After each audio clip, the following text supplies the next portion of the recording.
Les extraits suivants sont tirés d'une présentation tierce accessible via le lien placé dans la description YouTube @le reste ci-dessous. Ils ont été compilés pour servir de base à la réponse que nous y apporterons dans la présentation qui vous sera indiquée à la fin de cette vidéo. Aujourd'hui, nous allons voir 7 raisons pour lesquelles le sceau de Dieu n'est pas le sabbat. Cette étude-là est la réponse pour compléter la première étude que nous avons faite, que vous pouvez, qui est encore accessible. Premier point que nous allons toucher ensemble lorsqu'on étudie la Bible sur la question du sceau. Dans le Nouveau Testament, nous constatons qu'il y a 2 seulement dans le Nouveau Testament. Voilà ce que Paul dit dans Éphésiens chapitre 1. Dans Éphésiens 4, verset 30. Dans 2 Corinthiens 1, la même expression de Paul. Il y a un scellement qui est passé. Et dans le scellement du livre d'Apocalypse, on voit ici un autre scellement qui est pour la fin des temps, Apocalypse chapitre 14. Remarquez bien, c'est les mêmes gens. Hein? Donc, ça c'est futuriste. On voit dans Apocalypse chapitre 7 que c'est les mêmes gens d'Apocalypse chapitre 14. Est-ce qu'on voit qu'il y a 2 seulement? Oui. À quel moment le sabbat est évoqué dans ces 2 points-là? Peut-être je peux me tromper. Deuxième point, pour continuer. Le sceau dans le livre d'Apocalypse est le nom de Dieu. On a vu que c'est les mêmes groupes de personnes ici. De l'autre côté, nous voyons le sceau. Ce même groupe, de l'autre côté, ils ont le nom. Est-ce que le sceau et le nom, c'est 2 choses différentes? Non. Et on avait vu ensemble que le nom est synonyme de caractère. On a un exemple clair et net. Lorsque Moïse demande à Dieu, fais-moi voir ta gloire. Dans Exode 34, on dit l'Éternel, il proclama le nom de l'Éternel. Le nom, c'est le caractère, tout le monde le sait. Dans le chapitre 22, pour montrer encore que c'est le nom de Dieu, on nous dit, le nom sera sur le front. À quel moment on a évoqué le sabbat dans ce moment? Troisième chose, Jésus a eu le sceau de Dieu. Jésus est notre parfait exemple. Dans Jean 6, le verset 27, Jésus a eu le sceau de Dieu. Vous savez que Jésus a reçu le Saint-Esprit sans limite dans Jean 3, 34. Le même mot qui est utilisé dans le livre d'Apocalypse, dans toutes les fois qu'on parle du sceau dans le Nouveau Testament, c'est le même mot où on dit Jésus est marqué du sceau. À quel moment on a dit qu'il est marqué du sabbat ici? Donc Jésus a été marqué du sceau de Dieu. Parce que Jésus a dit, j'ai gardé les commandements de mon Père. Il n'y avait pas que le sabbat. Alors, Jésus est marqué du sceau de Dieu. Est-ce que Jésus est l'expression du caractère de Dieu? La réponse est évidente. 4e point. Dans l'Ancien Testament, le sceau n'était pas que le sabbat. Les gens vont aller dans Apocalypse chapitre 7, vous dire, oh, ne faites point de mal à la terre jusqu'à ce qu'on ait marqué les serviteurs de Dieu, du sceau. Ils vont dire, voyez le sceau? Ce sceau-là, quand on part dans le livre d'Apocalypse, dans l'Ancien Testament, ils ne vont pas vous donner, d'abord dans le Nouveau Testament, la preuve que le sceau c'est le sabbat. Il n'y a aucun texte qui fait référence au sceau de Dieu dans le Nouveau Testament, que le sabbat et le sceau de Dieu.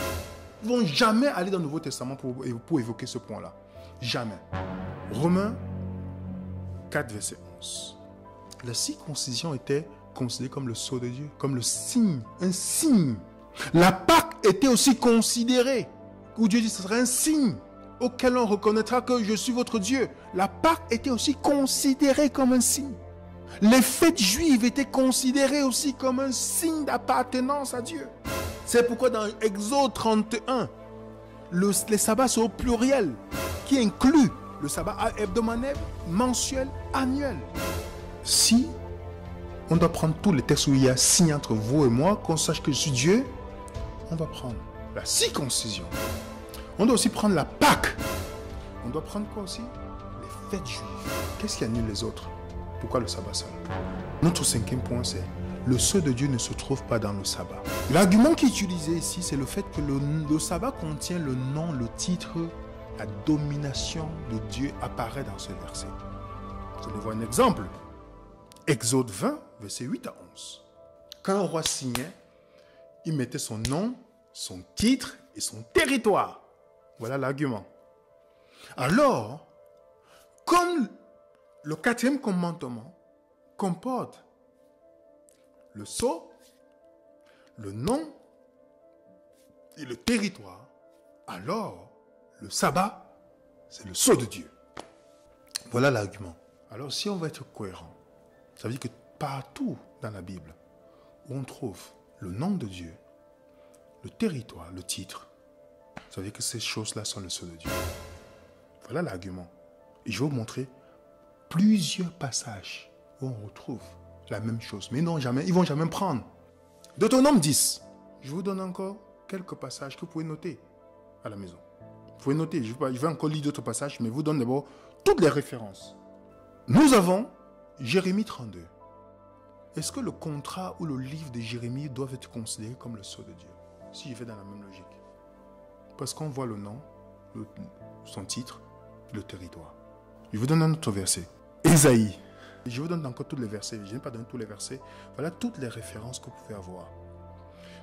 Où on regarde, on mentionne le nom, le territoire, le titre. Ce n'est pas parce que le nom de Dieu, le titre, la domination de Dieu apparaît dans un verset que on doit directement dire que c'est le sceau de Dieu. Vous savez très bien que la bête d'Apocalypse chapitre 13 n'attaque pas que le sabbat.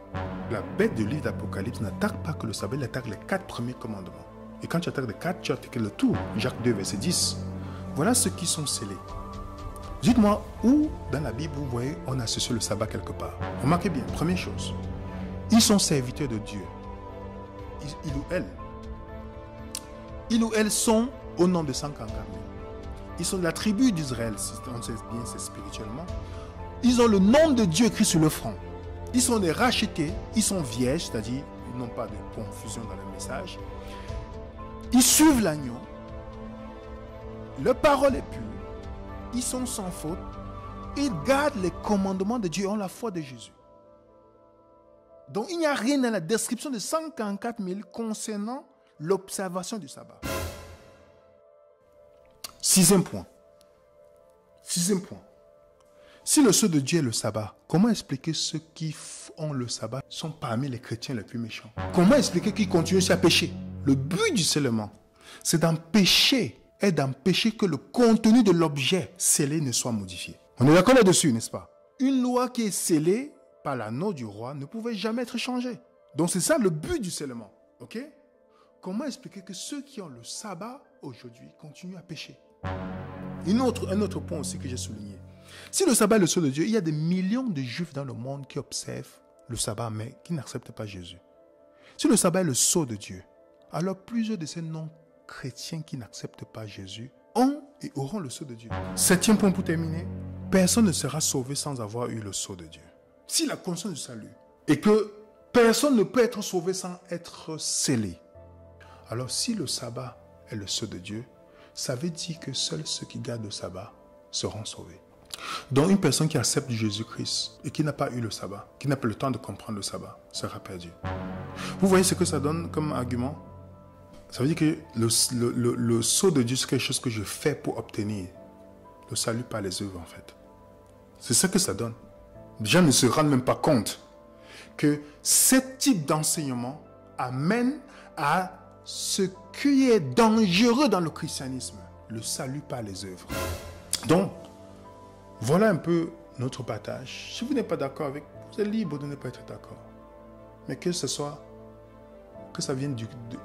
avec amour, au point de venir ramener ceux qui sont dans l'erreur à la vérité. Et si vous nous confirmez bibliquement, je serai le premier à faire la vidéo pour dire on s'était trompé. Les allégations mensongères que vous venez d'entendre seront réfutées dans la présentation intitulée « Le sabbat du 7e jour, sceau de Dieu », laquelle sera donnée le samedi 22 février 2025 à partir de 9h30, heure de Paris, depuis le support du site ASJH 1889.fr/service et publié sur la chaîne YouTube @le reste dans la playlist pourquoi je suis adventiste du 7e jour historique de 1889.